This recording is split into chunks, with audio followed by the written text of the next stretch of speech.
সিজদায় পড়ে উম্মতি বলে কাঁদতেছে।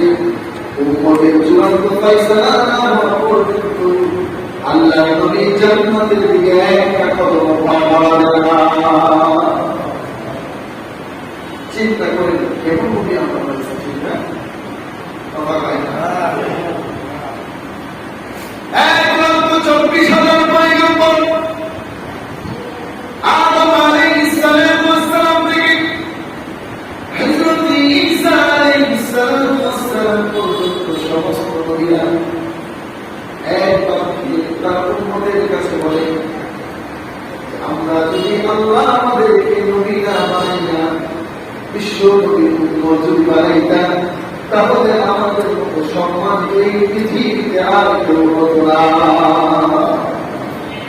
এখন চিন্তা করেন, যারা চেয়েছিল তারা নবীর উম্মত করতে পারে না, আমরা না চাই এই নবীর উম্মত হয়ে গেছে। শিক্ষা বলে কত ভাগ্য আমাদের, ঠিক না? আরেকটু দেখুন, আমার আল্লাহ রাব্বুল আলামিন বলেন, শুধু তাই না,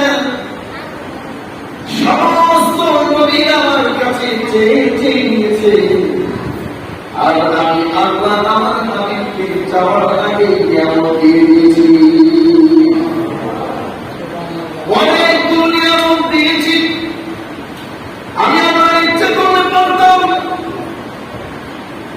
আমার নবী মুসা কালিমুল্লাহকে শুক্রবার দান করতে, আমি আমার চাইলে পারতাম ইব্রাহিম খলিলুল্লাহকে জুমার দিন দান করতে, আমি আল্লাহ চাইলে ঈসা রূহুল্লাহকে জুমা দিতে পারতাম, কিন্তু আমি আল্লাহ কোন নবীকে শুক্রবার দান করি নাই।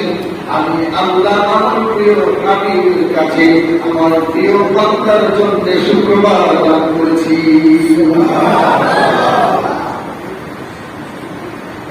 এই জন্যে 7 দিনের ভিতরে সবচেয়ে মূল্যবান দিন হলো শুক্রবার, ঠিক কিনা বলে? সব দিন আল্লাহর কাছে মূল্যবান, স্পেশাল দিন হলো শুক্রবার।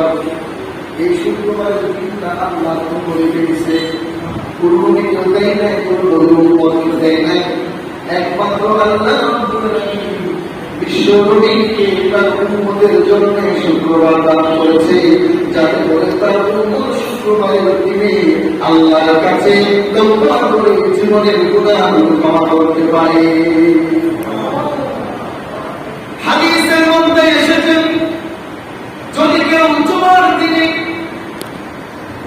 ফজরের নামাজে পড়ে জুমার নামাজের আগে আযানের আগ পর্যন্ত এই টাইমের ভিতরে কেউ যদি সূরাতুল কাহফ তেলাওয়াত করে, আল্লাহ রাব্বুল আলামিন বলে এই শুক্রবার থেকে আগামী শুক্রবার পর্যন্ত 7 দিনের ভিতরে যদি দাজ্জাল আবির্ভাব হয়ে যায়, আল্লাহ বলেন আমি বিদ্যুৎপূর্তি হাতে দাজ্জালের ফিতনা থেকে আমার বান্দাকে রক্ষা করব।